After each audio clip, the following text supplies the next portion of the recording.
opposite reaction. Therefore, this is the struggle of our time.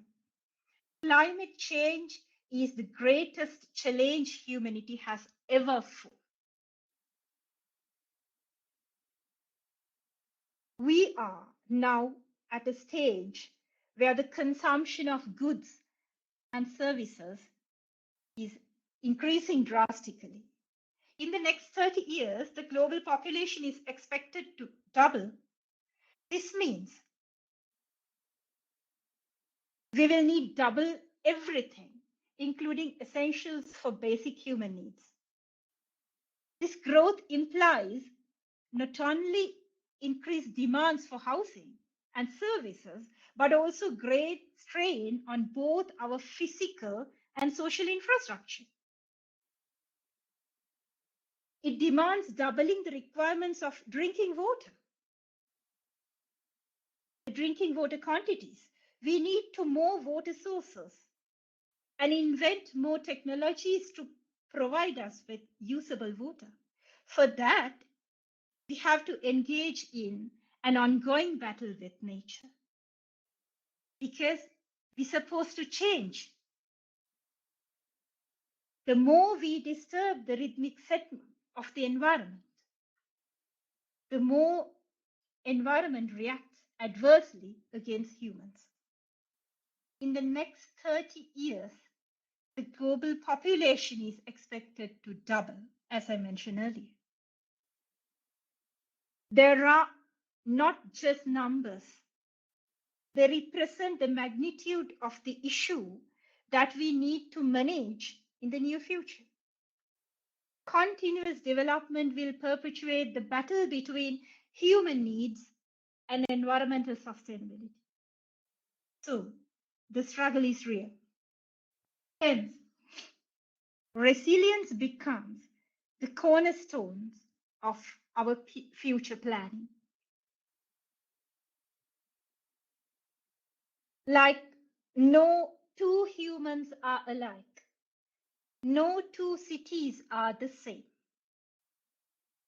Each city has its unique setup and challenges, responding differently to social and environmental stresses, even economic stresses. Each city's contribution to the global economy and climate change is distinct. Creating resilient cities, therefore, requires a tailored approach, acknowledging the specific needs and vulnerabilities of each urban area.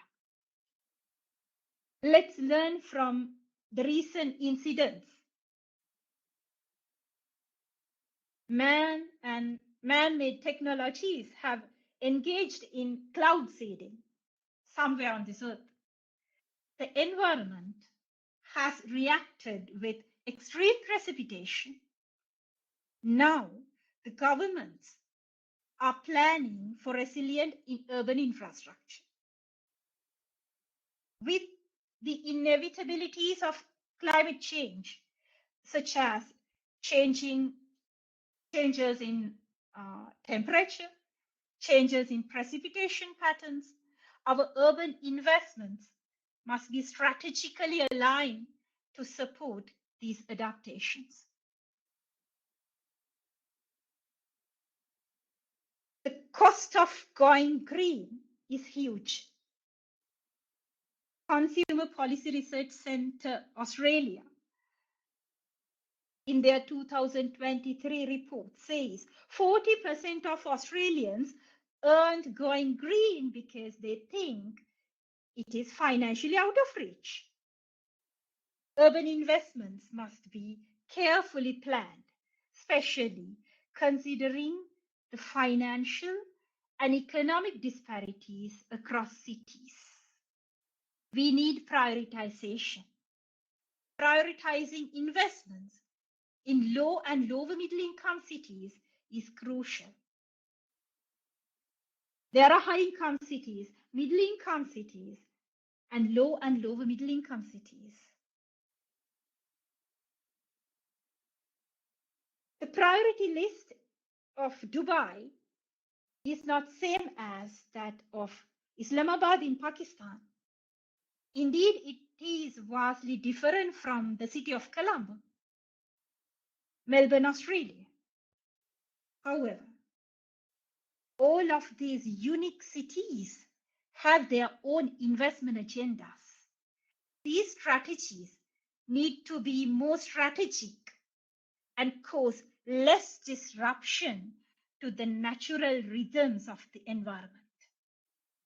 This is why we need a green approach. Over the next 30 years, a significant portion of global GDP will be invested in urban infrastructure. That is the reality. When consider about the situation in Brisbane, where I'm living, we will be hosting Brisbane Olympics in 2032. So we have to invest more on urban infrastructure, Olympic infrastructure, mega game infrastructure. These investments must foster sustainability and resilience, incorporating environmental impact assessment, initial environmental examinations, and sustainable design practices to mitigate the negative impact. We must balance cost and benefits, ensuring that every investment contributes towards economically viable and environmentally sustainable projects. This should be our goal. The fight against climate change has established common global goals such as reducing carbon emissions and transitioning to renewable energy sources. Among many, I have chosen two popular goals: reducing carbon emissions and renewables. While these goals are universal, the strategies and the timelines for achieving them vary significantly across different contexts, vary significantly across different cities. Recently, I watched some videos on City of Vancouver's strategy to support climate healing. Vancouver plans to achieve 100% renewable energy by 2050 and is currently at 31% on renewables. Their goal is to produce at least 80% less carbon pollution than 2007 levels. So they were doing really bad at 2007, but they strategically planned some actions, and now they're achieving their goal. Ethiopia, Marshall Islands, and Bangladesh have agreed to make their energy production 100% renewable by 2050.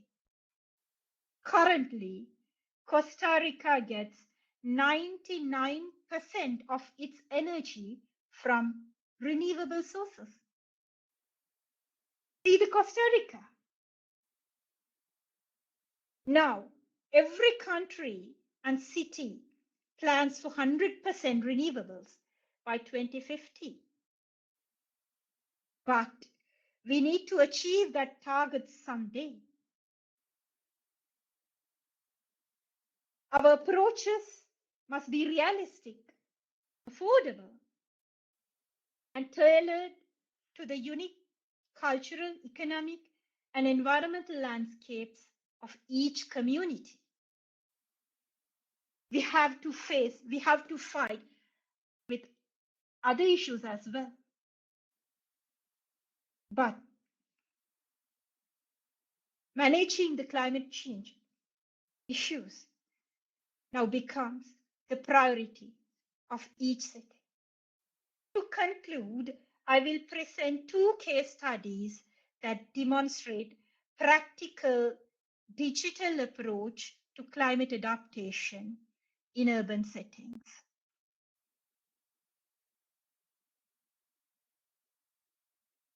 Irina, I want to share my screen because I have some All right, just a second. I will make you the presenter. Okay. Sure. Okay. Sure. I will make you the presenter just in a second.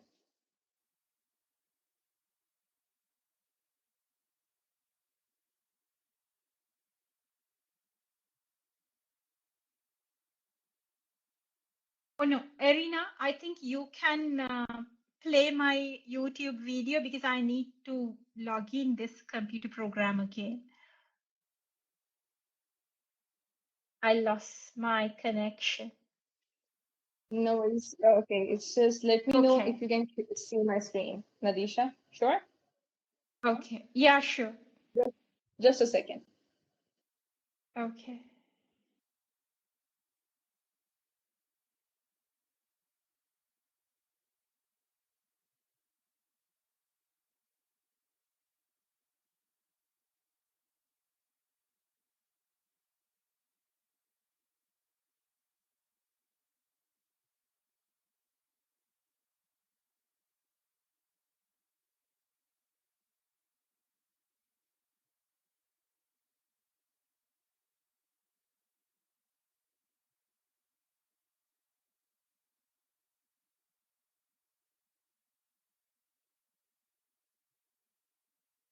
So Nadisha, let me know when you can see my screen. I think it's a good time to play a presentation. Okay, it's loading now. Sure. Just a second. I've actually loaded it, so let me know if you can see it. Can you see my screen? Yeah. Can everyone see my screen? Yeah. Okay. Yes. Okay. I can see it. Yes.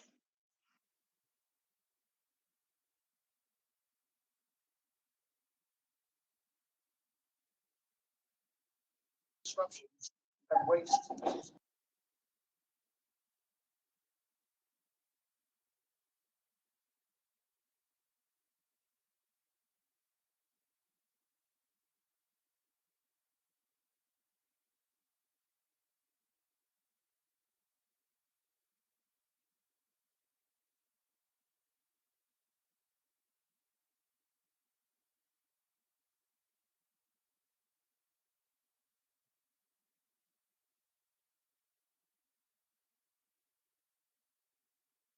We cannot hear the sound, Irina. Just a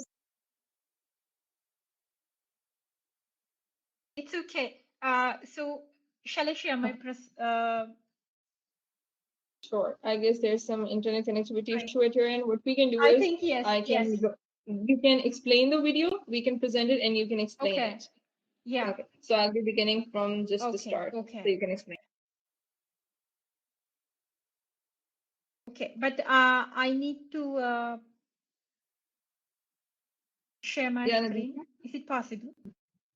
Okay. Do you want to share your screen? Yes, please. Okay, just a second. I'll give you the rights to share your screen. Just a second. Thank you. Okay. So Nadisha, I've made you the presenter. Please see if you can share your screen. Okay. Here we go. Okay. Can you see my screen? Nadisha. Yes, Nadisha, it's loading now. Is it visible? Okay. Yes, we can see your screen, Nadisha, now. Okay. Yeah. This is the program we prepared for City of Port Phillip in Melbourne, Australia. So they had a requirement. City of Port Phillip is a city council located in Melbourne coastal area. They have very attractive beaches, beach parks. So many local and international visitors coming to the beach parks. Especially local visitors. That is a very, very popular destination. So the city council is now developing a plan for sure summer management live stream and data services plan.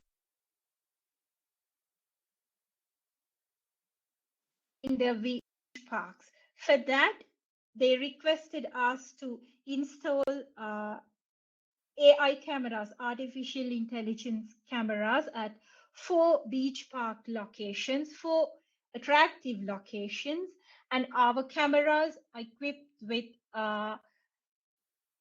object detection technology models. Like cameras can count the people, count the vehicles. It detects everything it sees. So we train the cameras.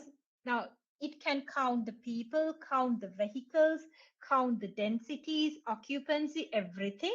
So this is their live dashboard. The council is planning to use these live dashboard data for visitor density management in their playground, urban spaces, and beach parks. For their aim is to respond to the peak usages of their public amenities like parks and playgrounds, and they want to manage the high densities. So this is actually a starting point, how they get the real-time data for urban development purposes. Actually, now they have a huge data lake, we say, huge data lake, not a database. So many sources contributing to that data lake. So they have vehicle patterns, age groups of the visitors, most popular destinations, most popular time period of week, most popular time frames, most popular days, everything. So using this data, they plan to better manage their beach park visitors. So I just want to share with you this information. This is how my organization supports the City of Port Phillip's green infrastructure initiatives. Actually, utilizing these data, they can even plan for future urban infrastructure as well. Thank you very much for giving me this opportunity. Thank you, EUTECH, and thank you, so Irina. much, Dr. Nadisha. Thank you so much, Dr. Nadisha. We will be coming back to you with questions. So, Hulda, thank you so much for joining us today. We would like for you to give your insights on our webinar topic. Thank you. Yes. Thank you for calling me here. I think it's an honor to be able to join this meeting and talk about the issues that we face here in Pakistan. Dr. Nadisha, I think your brief was very comprehensive, and I'd like to just pick few things from there which I feel like were necessary to mention. And a part of whatever I will be saying will be continuation of what you have said. So we talk about supply and demand. I think one important thing that miss in supply and demand is planning. We really want that for example, if somebody is making a smart cities or cities are focusing on developing them into a smart city or conversion of them into smart city, strategic planning is one thing which is very much missing. So we need to know that either they are actually making a smart city or either they are just doing it for to whitewash it to be a smart city. We can have a look. I want to point out a few things that happened in the recent past. Dubai, everybody know you mentioned in your talk as well that cloud feeding and artificial intelligence and the way they used to moderate the environment had led into so many problems, and that was because they didn't think before getting into it. Do they have the infrastructure to handle those kind of rains? So these kind of questions come into play, and I think organizations such as EUTECH itself or sustainability development goals, the one which are developed, are there any standardization of those value, and any organization, or are they is there a liability of all these independent private vendors that are working, that they have to be associated with these firms, with these institutions, with these organizations? And coming to the context of my own country, we are a developing country, and in the past we have seen few things, but right now the business is again in blooming phase. So these private contractors who are developing the cities, like smart cities we are developing ourselves, how many of them are making global sustainability goals a part of their motive? And when they are developing from scratch, or a city is being developed from scratch, and compared to a city like the way you mentioned one of the example of smart drainage, and some sort of AI or artificial intelligence also play part in that, how much it is important to take them to that, or how much it is important to connect the current city with that intelligence, or with those software and with those ideas. So these are some questions that we as a protagonist of like sustainability, or smart, or uh, green infrastructure, we need to keep asking all the time, and sooner we will be able to bring about a positive change. And another important thing I'd like to mention in this is like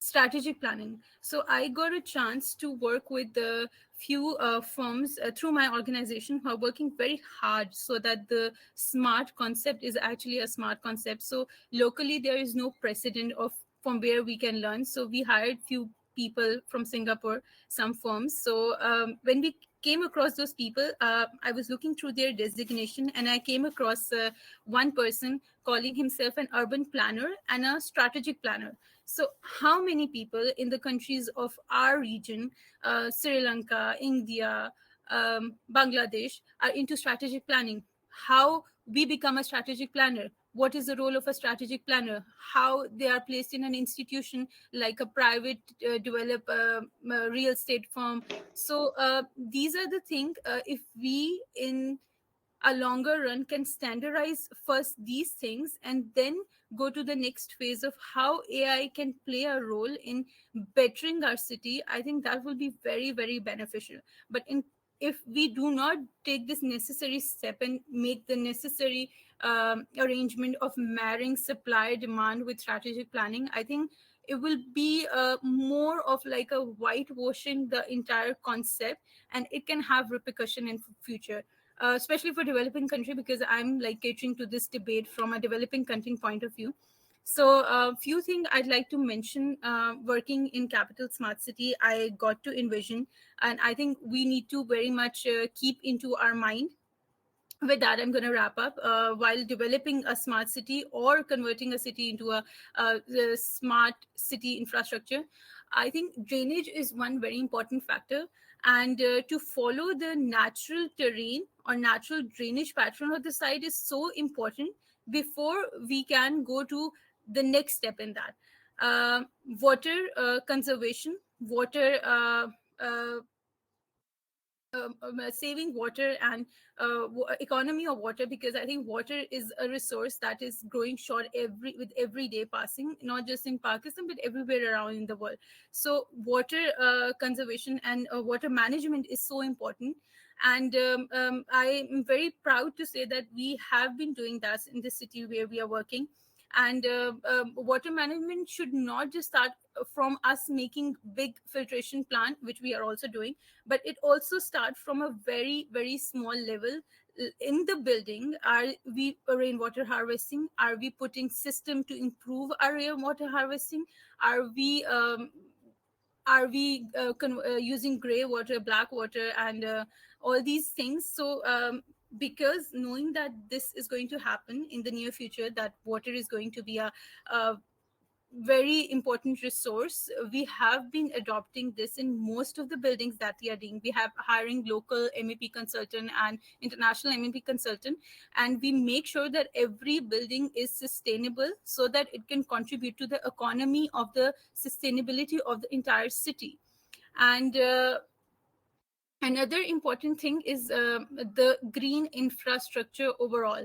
So considering infrastructure is a thing that we have to do in a way that it is self-sustainable, at the same time it's intelligent.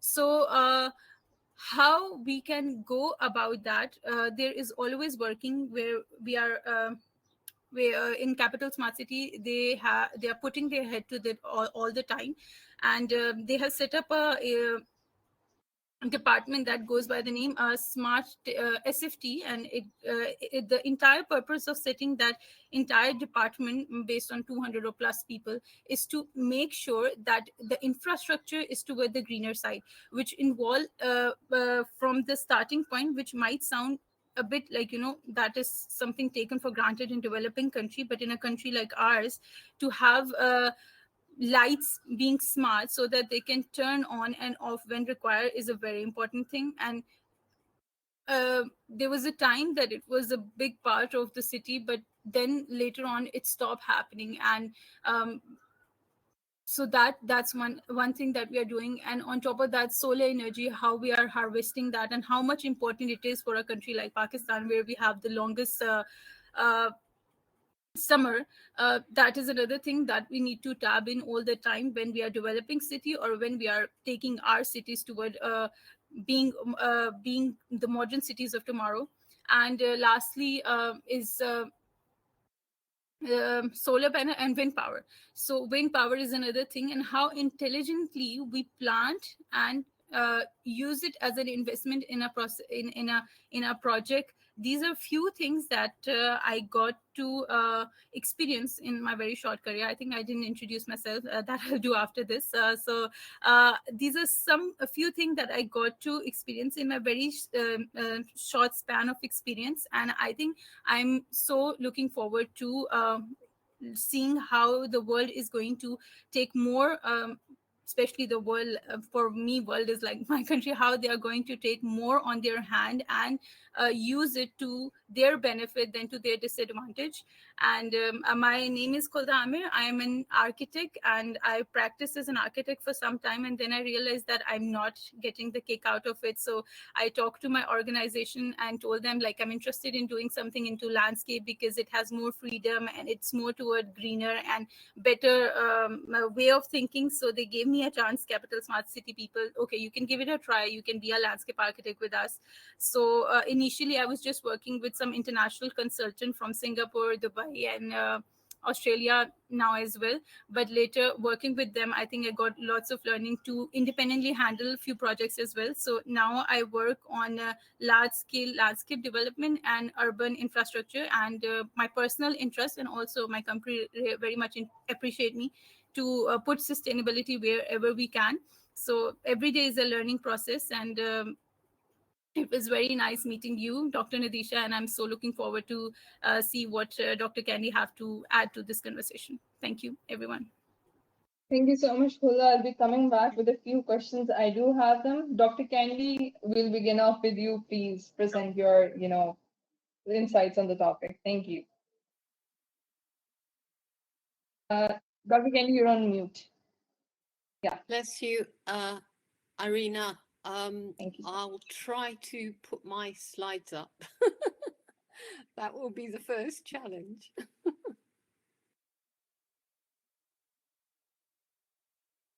So, Dr. Candy, do you want me to make you the presenter? yes, please. Yes. Just a second. I'll make you the presenter. Okay. So, Dr. Candy, I've made you the presenter. Just right at the bottom of the screen, you'll see a share screen option. Right. So.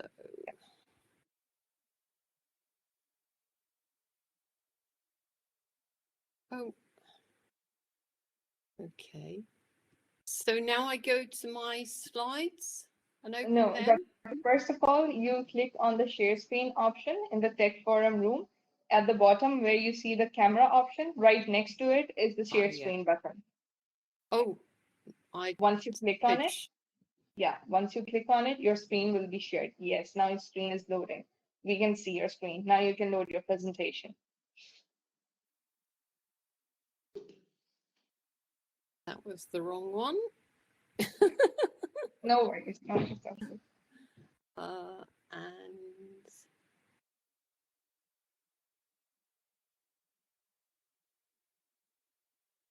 can you see it now? Yes, Dr. Kendi, we can see it. Absolutely.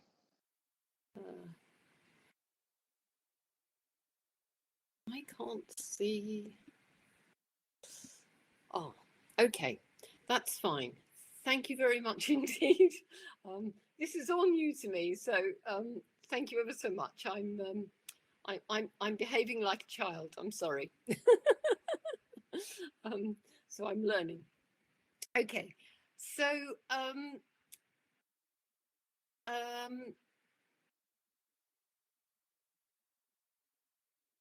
let me just take a deep breath, because it's just very new for me to do it like this. No So, worries, Dr. Kendi. I think you can do great. You can do great. It's completely fine. So, had the progressive green infrastructure strategies of the Brazilian port city of Curitiba, which is actually only 700 miles away from Porto Alegre, which was flooded this weekend, been adopted by that very similar city, maybe the awful disaster of this weekend would not have happened. Both of them are smart cities, but both have very different strategies. They're both Atlantic port cities, but they have adopted very different styles. What led me into, as I said the other day, doing sustainable smart cities is the peaceful image that you see on the left here. This is the drainage facility of Curitiba. They're both built on floodplains, but Curitiba had the same sorts of problems as Porto Alegre, but they did not use grey structures to drain. And as I go through, because I've only got 10 minutes, I could present Curitiba in how many minutes? I could speak about Curitiba for the whole day. It just so inspires me. But I will try and go through it very quickly so that you get something that is really, really useful to you. So, to introduce myself, this is green infrastructure to regenerate, enabling smart digital cities. And this is Regen. I'll come back to Regen in a minute, but she's my logo. And this is me. I started off here at the beginning of the Earth's existence. Of course I didn't, but actually that's where biochemistry starts, and this is a cell. A little bit complicated. I went to uni to do chemistry. Yes, a bit like Hulda. I've done lots of different things, and I had started off science, human behavior, even in my childhood. I changed course when I was at university, and yeah, carry on, Hulda, carry on with the way that you're going and don't stop learning. So this is human history, and I've done most of the sciences in this. This is human existence, and the last few years we've made the earth hot. If we're going to do anything useful in terms of preserving water, we need to preserve the soil. We need to preserve these little guys in the soil, which we can't see. Should not keep using my scratch pad. It'll get me through my slides though. As a number of people who've heard me talk before will perhaps remember now, there are 600 billion to 6 60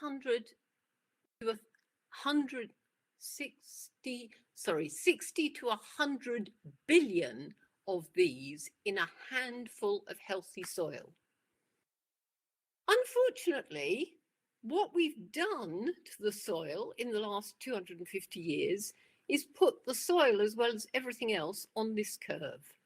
And we need, in the next 2 years in the developing world, to bring it down here. So we've taken it up here in 250 years. We've got 2 years to bring it down here to give the developing world 7 years to actually do the same. It's not going to happen with sustainability. Regeneration is required. I'm not sure it'll happen with regeneration either. But fundamentally, this graph indicates that wetlands are the best soil to regenerate the soil, to keep carbon in the soil. Tropical forests are here. The temperate forests are here. Croplands are here. So the ocean is the best, but the soil is brilliant at actually trapping carbon, which is what this is all about. And it's why we need to get the carbon back into the soil. And actually, when we get the carbon back into the soil, we get the biodiversity. This is a testate amoeba. Tiny, tiny things. You can't see them except with the microscope. But actually, when we get these guys back in the soil, we get the biodiversity back. We've lost 69% of species since the 1970s because we've killed the soil with fossil fuels, as well as so many other things.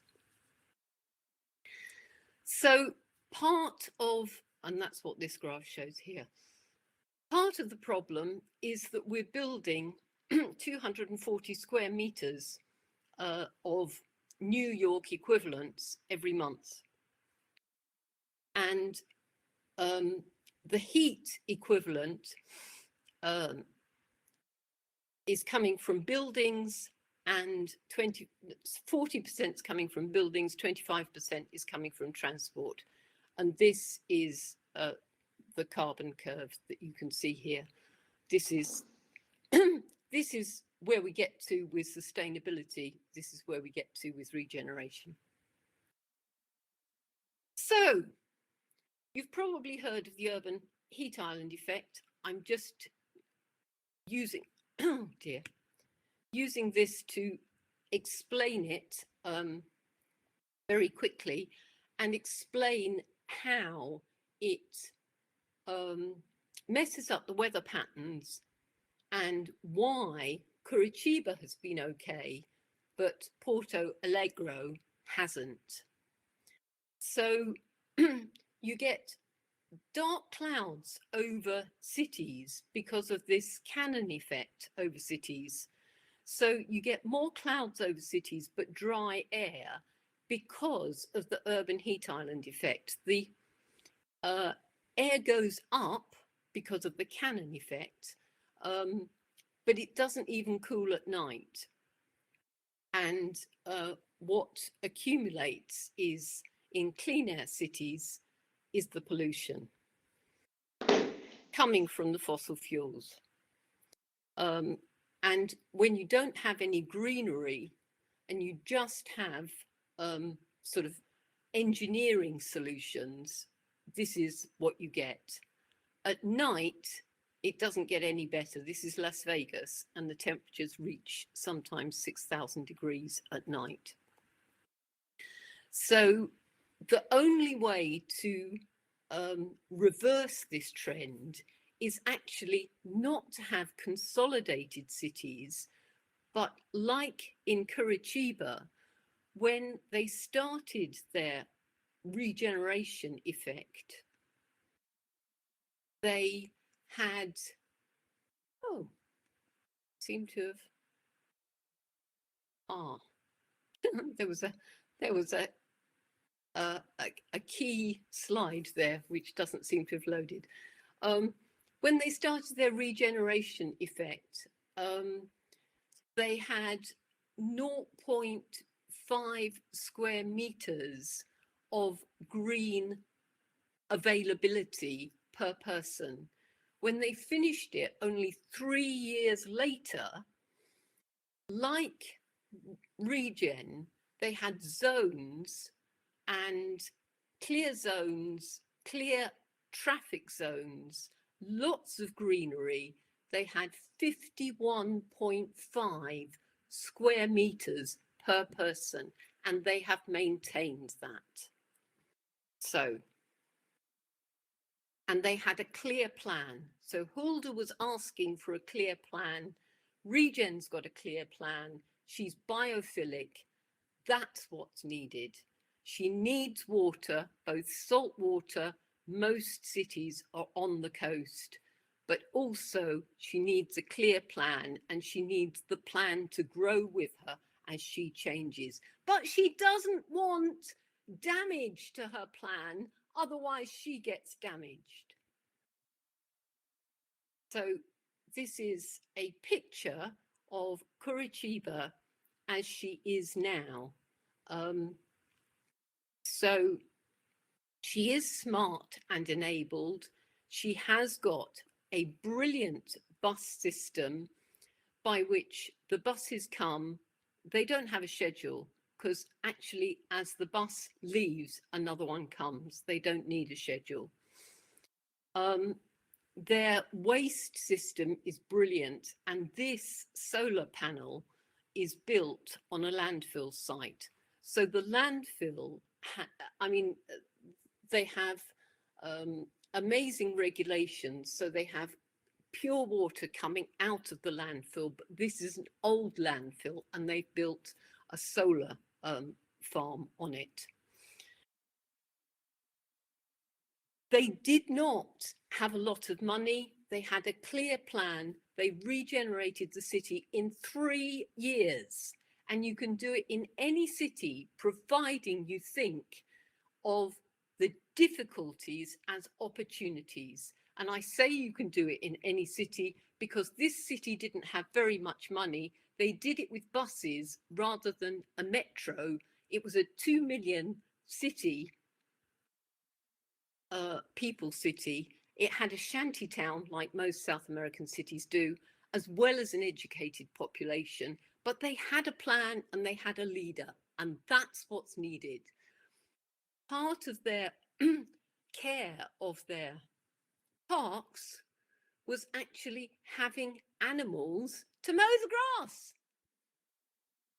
Part of their waste plan is to exchange sorted waste for fruit and vegetables, eggs, and laptops. They have corridors through the city, and recently they've had issues. So they're building more settlements for the people, the poorer people, because they've got a commitment. If you've got a commitment to building green infrastructure and then your smart city on top of green infrastructure, everything works. These roots are growing in rock. This mushroom was determined to grow through tarmac. The tarmac had been laid fairly close to our home to fill potholes, but the mushroom was not stopping. It came through. And this is just one of those tiny creatures. It's a millipede determined to come through. This is friable soil. If you treat the soil right and don't put pesticides and fertilizers on it, this is what you get, and you don't get flooding, and you get the animals back. Dr. Candy, although I must hate stop. to do this, I hate to do this. I am an awful stop. person Okay. when I do this. Let me just finish Yeah, with this absolutely. one. This is Porto Alegre. If we sit in our pot and say climate change is not happening and continue with the petrochemical industry, we'll die like 200,000 people in Paris in 2003. People in Asia are already complaining this year. It was the hottest year ever in 2023, and they're already complaining in South Korea and in the Philippines and in Japan and in Singapore now. We must do something about it. Start with soil and then go smart. Thank you very much. Thank you so much, Dr. Candy. Thank you so much. As we come close to our ending note, I would like to present our esteemed panelist with something also. I would like to introduce. So Nadisha, this is a tree certificate for you.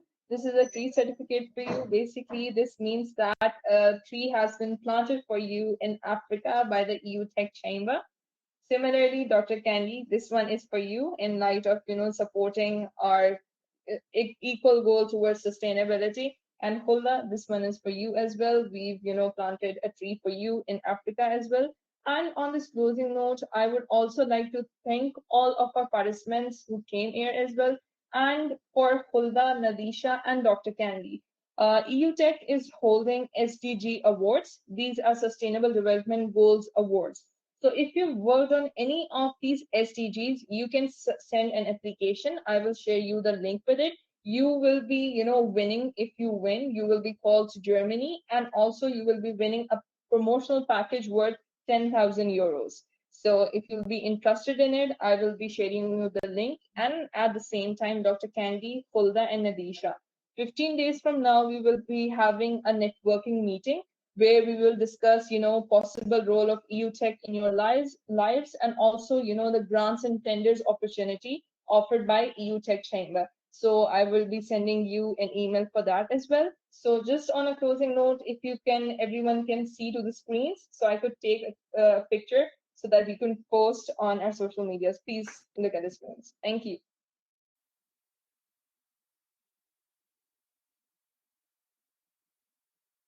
Thank you so much. Thank you so much, Hulda. Thank you so much, Nadisha. Thank you so much. Dr. It was such an Candy. honor. And thank you, Dr. Candy. It was so good, whatever you were talking about.